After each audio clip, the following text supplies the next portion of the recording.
ओम नमः शिवाय। शिव पुराण उमा संहिता 46वां अध्याय। महालक्ष्मी अवतार। ऋषि बोले, दैत्यों के कुल में जन्मे महादैत्य रंभासुर का महिषासुर नामक पुत्र महावीर और पराक्रमी था।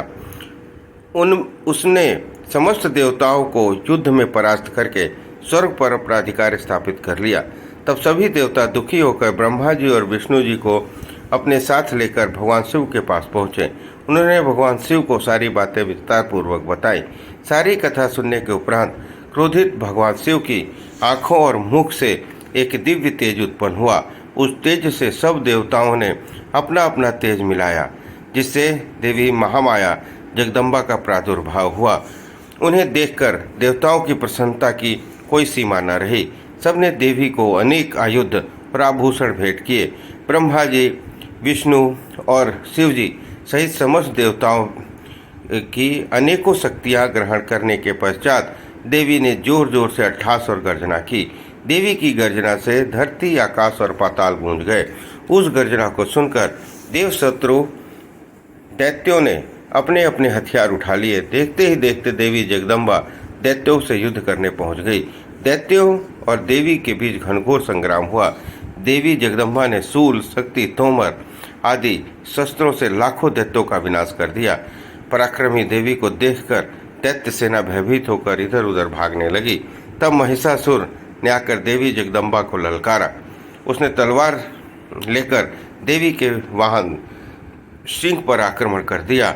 अपने सिंह पर आई उस विपत्ति को देखकर देवी ने अपना पास महिषासुर पर फेंका और अपनी ओर पास आते देखकर महिषासुर ने महिष का रूप त्याग कर सिंह का रूप धारण कर लिया।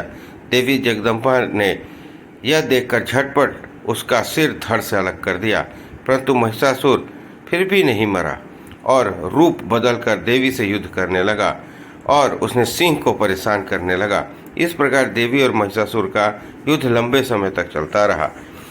उनके इस भयानक युद्ध का पूरा त्रिलोक कांप उठा। सारे जीव जंतु दुखी हो गए। तब देवी उछलकर महिषासुर पर चढ़ गई। उन्होंने अपने पैरों से महिषासुर को कुचल दिया और अपने त्रिशूल से उसकी जिह्वा काट दी। इस प्रकार देवी जगदम्बा ने महिषासुर का वध करके त्रिलोक को उसके आतंक से मुक्ति दिलाई। सभी देवता हर्षित होकर देवी की स्तुति करने लगे।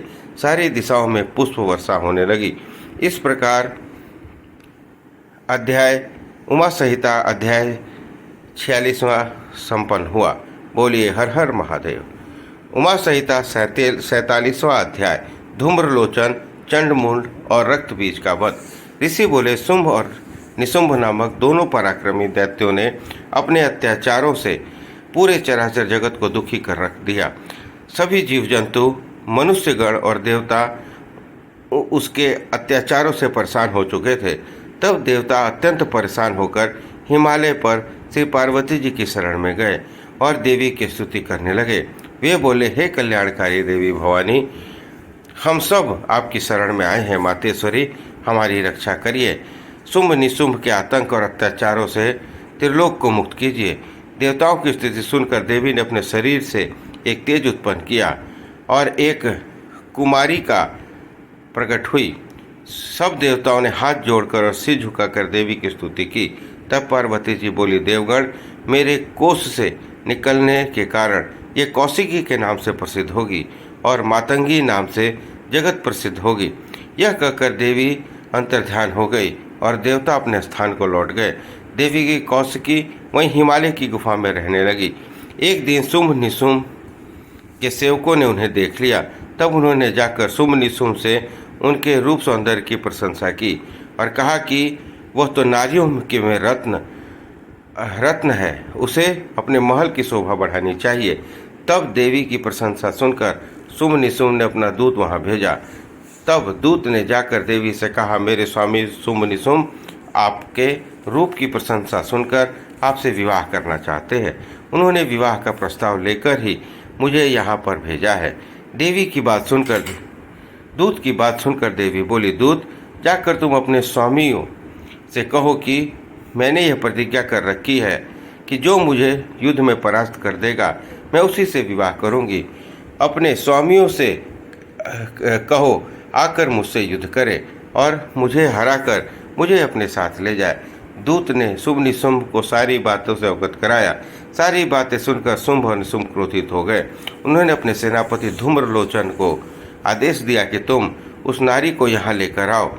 यदि वह प्यार से ना आए तो जबरदस्ती उसे उठा लाओ। अपने स्वामी की आज्ञा पाकर धूम्रलोचन हिमालय पर्वत पर देवी को लेने को पहुंचा। जब देवी कौशिकी ने चलने से मना कर दिया तो वह देवी पर शस्त्र उठाकर झपटा। देवी ने उसे भस्म कर दिया और सिंह ने दैत्य सेना का तितर बितर कर दिया। जब शुंभ और निशुंभ को धूम्रलोचन के बारे में समाचार मिला तो वह गुस्से से भर गए। उन्होंने चंड मुंड और रक्त बीज को देवी को ले जाने वहाँ भेजा और आदेश दिया कि यदि वह न आए तो उसका वध कर देना। वे दैत्य देवी के पास गए और बोले, सुंदरी, तुम प्रेम पूर्वक शुंभ निशुंभ में से किसी को भी अपना पति बना लो और खुशी खुशी राज्य करो। यह सुनकर देवी बोली, हे दैत्यों, मैं तो सूक्ष्म प्रकृति हूँ। ब्रह्मा विष्णु सहित सभी देवता मेरी आराधना और स्तुति करते हैं। यदि तुम में शक्ति है तो मैं युद्ध में हराकर जहाँ चाहो ले जा सकते हो। देवी, यदि आप ऐसा ही चाहती हैं तो ठीक है। यह कहकर दैत्यों ने देवी पर बाणों की वर्षा शुरू कर दी। तब क्रोधित देवी ने उन्हें खड़ग से चंड मुंड और रक्त बीज का वध कर दिया। इस तरह 47वां अध्याय संपन्न हुआ। उमा संहिता 48वां अध्याय। सरस्वती का प्राकट्य। राजा ने कहा, चंड मुंड और रक्त बीज के मारे जाने पर शुंभ निशुंभ ने क्या किया? ऋषि बोले, जब शुंभ निशुंभ को पता चला कि चंड मुंड और रक्त बीज को देवी ने मार दिया है, तब वे स्वयं अस्त्र शस्त्र से सुसज्जित होकर युद्ध भूमि की ओर चल दिए। तब देवी कौशिकी ने देखा कि शुंभ और निशुंभ अपनी सेना को साथ लेकर आ रहे हैं, तो उन्होंने घंटा बजा दिया। उस घंटे की ध्वनि को सुनकर देवी का सिंह गर्जना करने लगा। देवी ने भी धनुष हाथों में लेकर बाणों से वर्षा आरंभ कर दी। तब शुंभ और निशुंभ ने देवी कौशिकी के अद्भुत सौंदर्य को देखा। तब देवी को देखकर उन्होंने कहा, हे सुंदरी, आप इस कोमल शरीर के साथ युद्ध करेंगी? उनकी यह बात सुनकर देवी ने अत्यंत क्रोधित होकर बाण और त्रिशूल और परशु से एक साथ उन पर आक्रमण आरंभ कर दिया। देखते ही देखते युद्ध क्षेत्र में रक्त की नदियां बह निकली। दैत्य सेना देवी के प्रहार के सम्मुख फीकी पड़ने लगी। दैत्य इधर उधर भागने लगे। अपनी विशाल सेना को इस प्रकार भयभीत होकर इधर उधर भागते हुए देखकर निशुंभ देवी के सम्मुख आकर खड़ा जाकर बोला, देवी, यदि युद्ध करना ही है तो मुझसे करो। बेचारे सिपाहियों को क्यों मार रही हो? यह कहकर निशुंभ ने देवी पर बाण की वर्षा शुरू कर दी। देवी ने भी उत्तर में बाण वर्षा आरंभ की। उन्होंने अपने बाणों से निशुंभ के सभी अस्त्र शस्त्र काट दिए। तब उन्होंने विष बुझे बाणों से निशुंभ को मार गिराया। अपने भाई निशुंभ को इस प्रकार देवी के हाथों मरते देख शुंभ स्वयं देवी से युद्ध करने आगे आया। उसे सामने देख चंडिका ने भयानक अट्टहास किया, जिसे सुनकर दैत्य सेना भयभीत हो गई। तब शुंभ ने प्रज्वलित शक्ति से देवी पर आक्रमण किया। देवी ने अपने बाणों से उसे टुकड़े टुकड़े कर दिए और हाथ में त्रिशूल लेकर उसे शुंभ की छाती में घोंप दिया। तत्पश्चात घायल शुंभ देवी को मारने के लिए दौड़ा, परंतु देवी ने चक्र से उसका सिर काट दिया। यह देखकर अत्यंत अन्य दैत्य पाताल लोक में चले गए।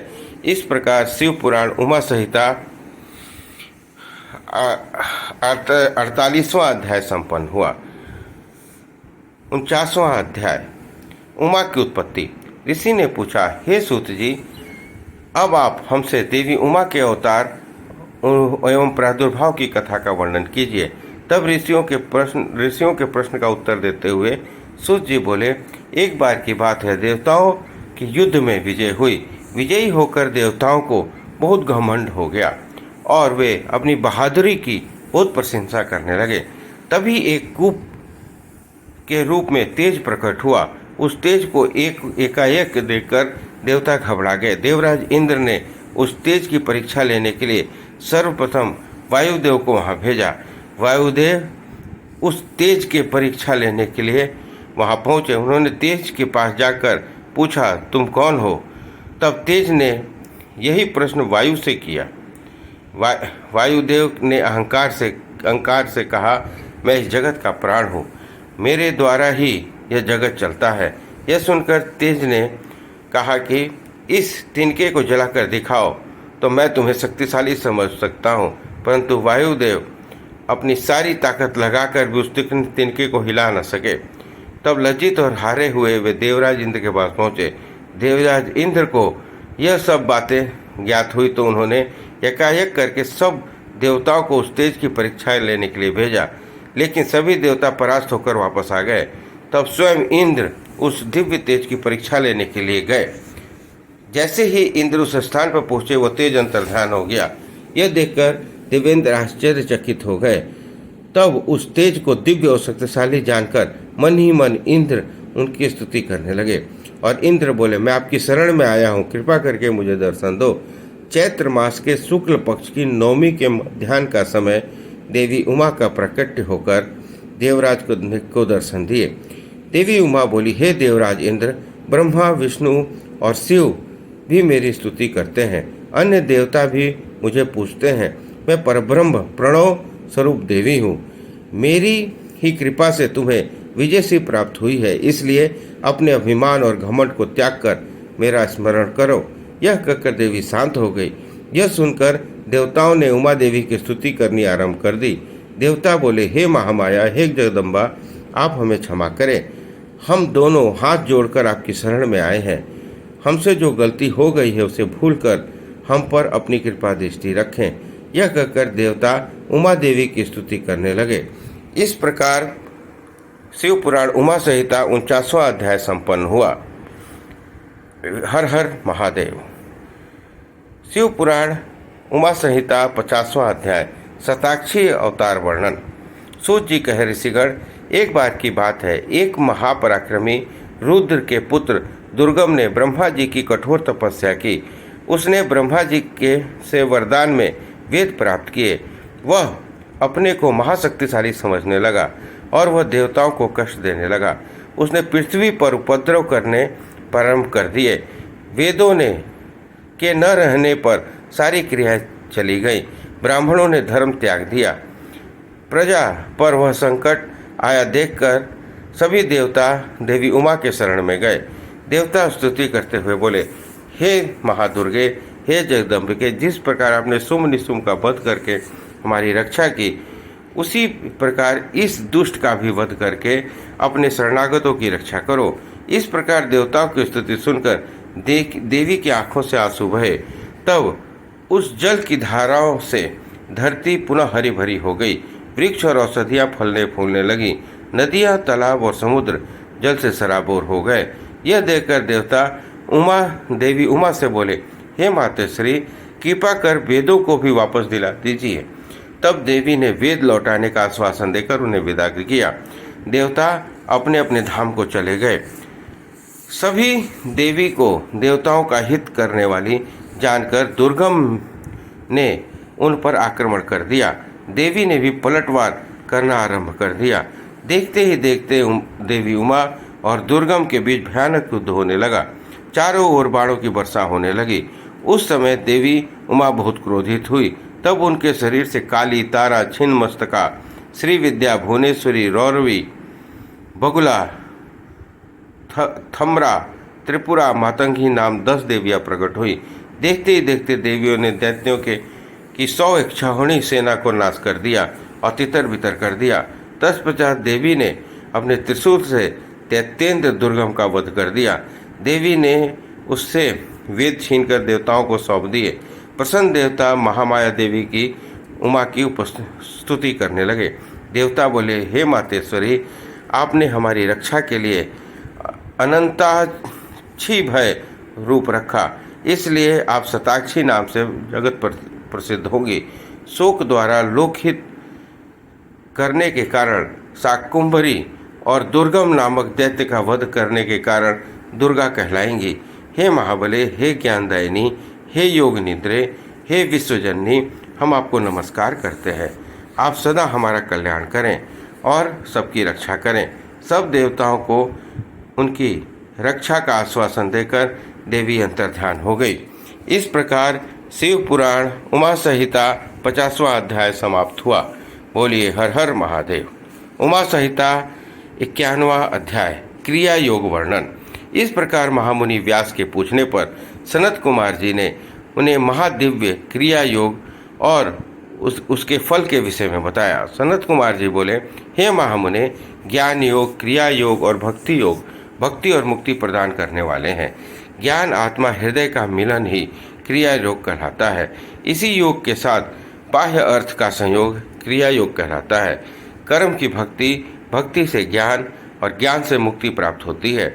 योग ही मुक्ति का एकमात्र मार्ग है। पत्थर, लकड़ी और मृत्तिका से देवी का मंदिर बनवाने, प्रतिदिन यज्ञ करने से एक सा पुण्य प्राप्त होता है। इस लोक में श्री पार्वती की मूर्ति का निर्माण कराने वाला निश्चय ही दुर्गा लोक को जाता है। देवी का मंदिर बनवाने से पुण्य की प्राप्ति होती है। देवी की मूर्ति स्थापना कर उसके चारों ओर पंचाहना देवी की स्थापना करने से असंख्य पुण्य की प्राप्ति होती है। सूर्य और चंद्र ग्रहण के समय विष्णु सहस्त्र नाम का पाठ से कई गुना अधिक फल देवाधिदेव शिव जी का नाम जपने से मिलता है। देवी का नाम जपने से उससे भी अधिक पुण्य मिलता है। नित्य प्रति देवी उमा का नाम जपने से श्री दुर्गा जी के गण पद की प्राप्ति होती है।